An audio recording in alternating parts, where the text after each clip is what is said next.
Good morning, friends. It's 8 o'clock in the morning. The roosters are crowing and the grass or the rice is growing.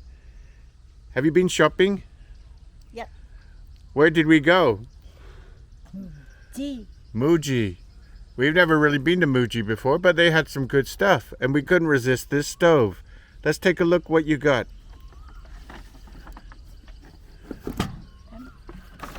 A portable cooking stove. And I guess that's the case. The amazing thing was this was on sale for $25.50. So the case was extra, this little case, but for the price, this was just amazing because I looked at the quality of the burner inside and it looks really good. So let's check out what this is. This Muji portable cooking stove, mini size, and it was on sale for $25.50. Let's take a look inside the box and see what we got.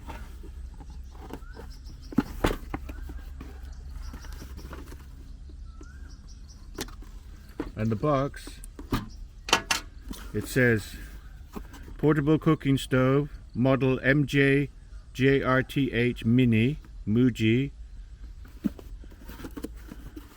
I guess it was made on 19th of July 2024. It was on sale for 890 baht, which is $25.50. Made in Japan, so you know it's good. Gas cartridge sold separately.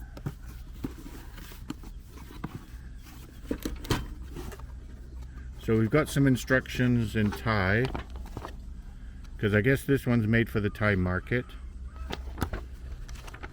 It'll all be pretty straightforward stuff in there in the instructions. But look at this little stove. Peel off before use. Look at this. This is amazing. It's got a self-igniter on the button here, on and off. There's a place for a gas cartridge, and it can take the short ones or the long ones, of course. We'll need to go get a butane cartridge. This part comes off for cleaning. And that burner pattern, that looks like really efficient. That looks like it's going to be a good burner. So we'll have to do a boil test and make some coffee. Let's go get a gas cartridge and test this out. So we found a gas canister. This is butane gas cartridge. This is the tall one. There's actually little half-size ones you can buy, but they're not such great value compared to the larger ones. And you see it's going to stick out a little bit at the end. But that's going to be okay. But before we do that, let's take a look at some of the features of this too. How much does this thing weigh? It's very light. And another thing is, it's going to fit my Quechua 1 liter kettle perfectly. Let's get the scale. And I haven't even talked about the carrying case yet, but let's get the scale and see how much this weighs.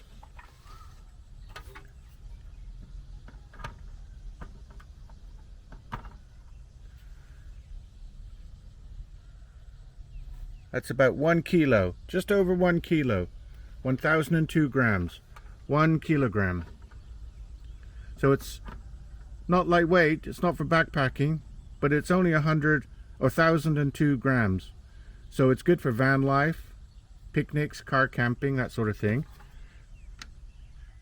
Let's take a look at this carrying case. This was extra,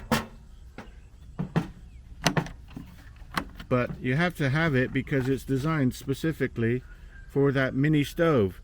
Portable cooking stove mini case. Model MJ-CJRTH for Thailand, but made in Japan, so you know it's good quality from Muji. It's got close, open, open. Look at that. They even give you some instructions. What does it say? Is it in English? Yes, there's some safety advice.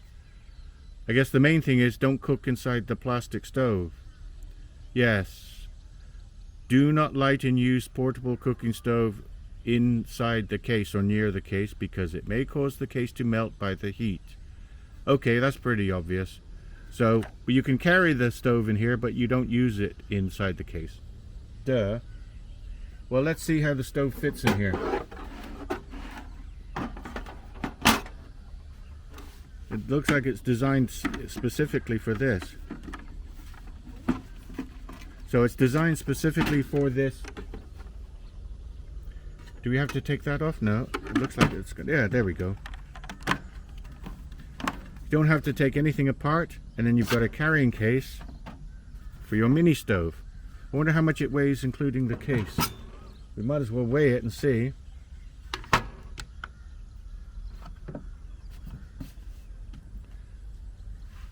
.825 kilograms. So 1.825 kilograms, or 1825 grams. That's not too bad if you're car camping. So that's that out the way. Let's make some coffee because it's early in the morning. We're going to make some coffee. So let's put this cartridge in. And one thing I like is this gray color. It's kind of like a titanium gray color. It's not real titanium, of course, but that's all you do to connect the cartridge. Just push it in so that the little slot meets up with that little tab. Yeah, I like this color. Underneath it's kind of a dark gray, on top it's a light gray, and I like that burner. I think that's going to do well. We're going to make some coffee, so let's get our French press ready. It's got some grounds in it. We can do a boil test. I've measured out 473 grams or 473 milliliters of water, 2 cups. That's the Hiram Cook Standard. Do you remember Hiram Cook? He did all those boil tests back a decade or so ago. Well, we're going to follow his standard. Let's just test the flame a minute. Oh, you can't even see the flame, but it's, yeah, that's hot. That's going. All right, let's wait a minute. Let's get our stuff together. We're going to time it with the old Thermopro. We've got our coffee cup ready. We'll put our water in the kettle. Remember, this is 2 cups, so it's the standard, the Hiram Cook Standard. 2 cups of water, specifically weighed out on a scale for accuracy. And remember, we're high altitude, so our water boils at 95. It comes to a rolling boil just around 95 because of high altitude here. And I think the thermocouple can go through here. Let's check our water temperature.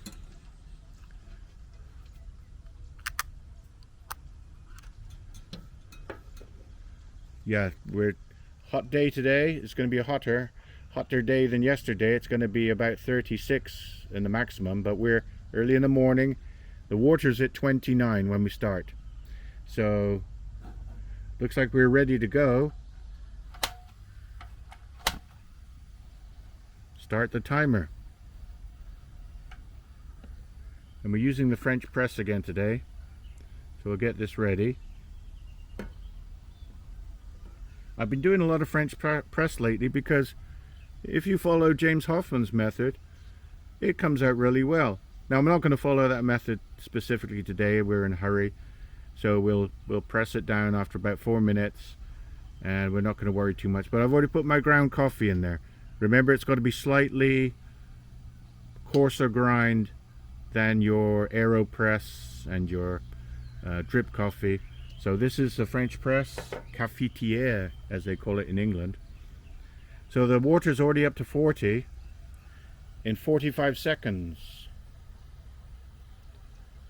So in 1 minute, it's coming up on 1 minute.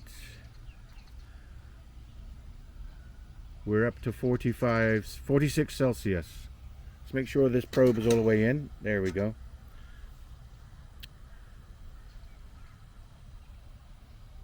Yeah, so this stove, I think it's incredible value. I think it's going to be a winner. Let me know if you've seen these in your Muji stores, because I didn't know they carried stuff like this. This is a real beauty, especially when it's on sale for $25.50. I mean, you can get those cheap ones for $10 the cheap tin metal ones. But this looks like it's much better quality looking at the burner. The burner part is the main part. Otherwise they're all pretty much the same.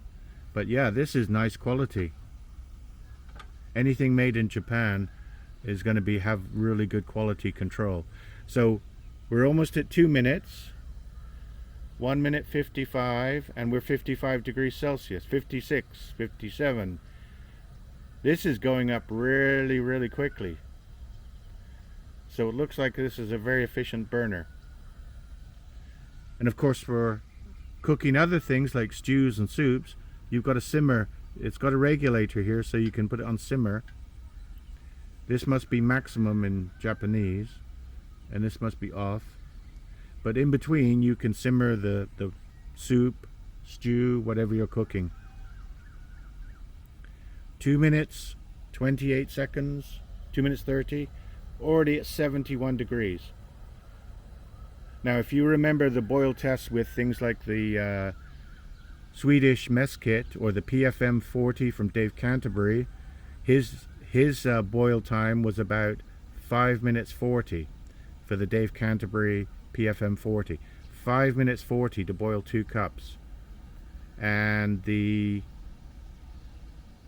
I forget what the other boil test was that we did. That was over 6 minutes. But this looks like it's going to beat that by a good 2 minutes even.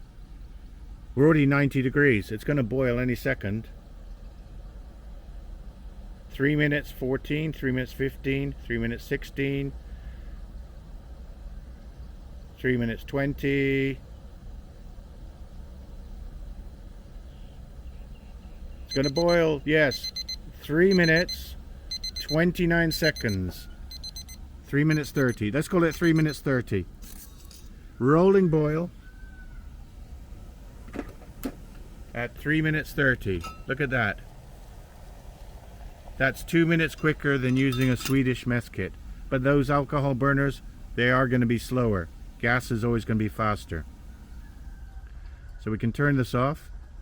And it's got a nice smooth control here, by the way. And I like this kettle, by the way. This is from Decathlon. Decathlon, I think it's a French store. But this Quechua kettle was all of $10. And it's stainless steel. 1 liter stainless steel. How about that?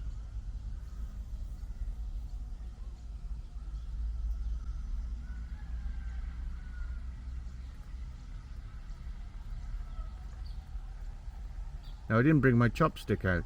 I normally give the grounds a good stir with the chopsticks.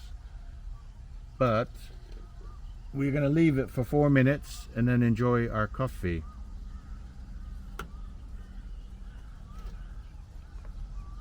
This is a good little French press, 2 cups.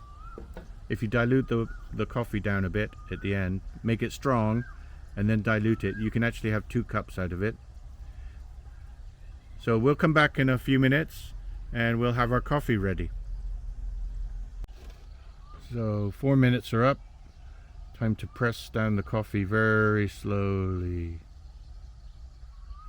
You've got to do this very slowly so you don't disturb the fine grounds. When you grind coffee, some of the grounds are very, very tiny. Those are the ones that are very bitter. The more quality you spend on your grinder, the fewer fine grounds you get. I hand ground this with a Easy Presso Q2, which is a very good hand grinder for the money. And you don't press all the way down, you leave some space at the bottom so you don't disturb the fine grounds too much. Let's take a look at our coffee. Early morning outdoors, watching the rice growing, which is a form of grass, by the way. I called it grass when we started because rice is just a form of grass. That's why it grows so quickly. So there we go. Beautiful cup of Thai high mountain coffee from 1,000 meters plus. Oh, good full-bodied flavor. I like it not dark roasted but medium roasted. You get more of the sweeter flavors, the fruity flavors coming through. So overall, this stove, it's incredible value for money if you can get it on sale like we did. I'm glad we happened to stop by there and see this Muji store and get this. So I think it's a real winner. I give that a big thumbs up, and thanks for watching. Please don't forget to like and subscribe, because we're going to do some more boil tests with the titanium mini M40, as I call it, from Boundless Voyage. See you next time. Bye bye.